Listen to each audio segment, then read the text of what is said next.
Hey everybody, it's the Modern Native. So I had a quick update today.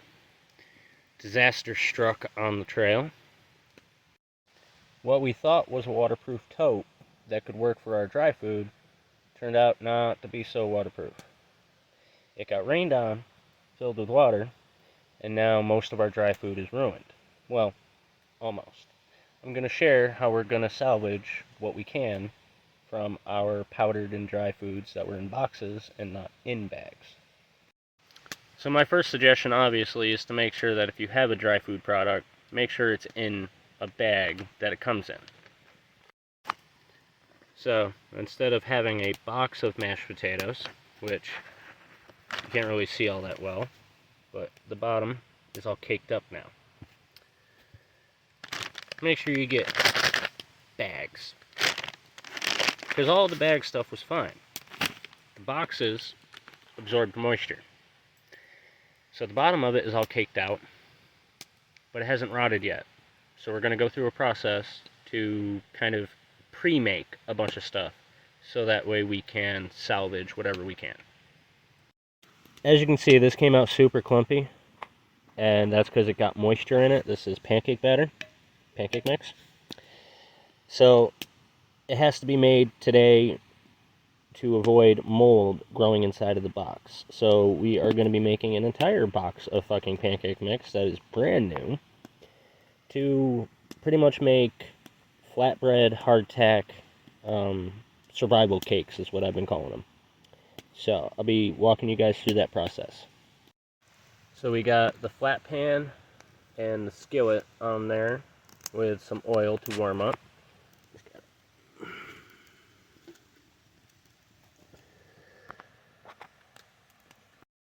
And I am making sweet cakes real quick. Just a little bit of sugar thrown into the batter, and I'm gonna make it like normal pancakes, so nothing fancy there.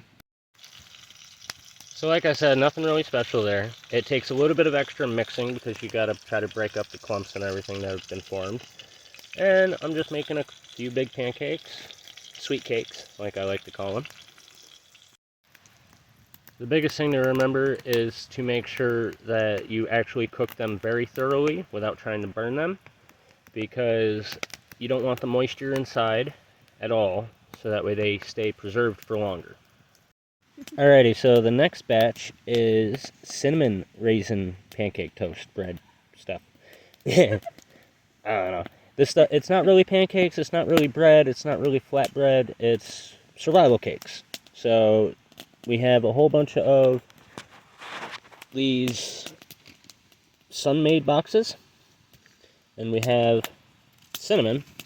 So I made some cinnamon raisin cakes. So, as you can see, I'm actually tilting this downwards. That's the bottom of the box.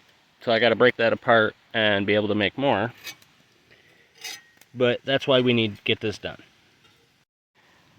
So now it's going to be some green apple cinnamon tart cakes. So the apples made them come out definitely chunky because they expanded. This is going to be some strawberry cakes. We had a bunch of dried fruit that didn't really taste all that great by themselves, so use what you got to salvage what you need. Look at those strawberry cakes. Yummo. So the last big batch is going to be a cinnamon mixed fruit with the final chunk in the bottom.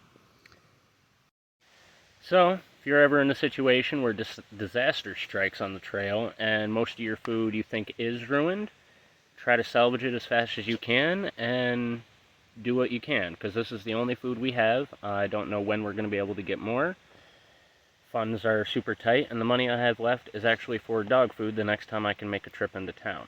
So, and of course, we're trying to save up some money for our phones that are going to be due in a couple of weeks, or 10 days, something like that. So, it's a struggle. This is part of the struggle, and this is the best solution I have right now to try to salvage the food that we have. So, I'm going to be making some potato cakes kind of like the same thing, but I might make a video about it separately and just include that tomorrow or something. But for right now, that's your update. Until next time, get out there, be a native, and go beast.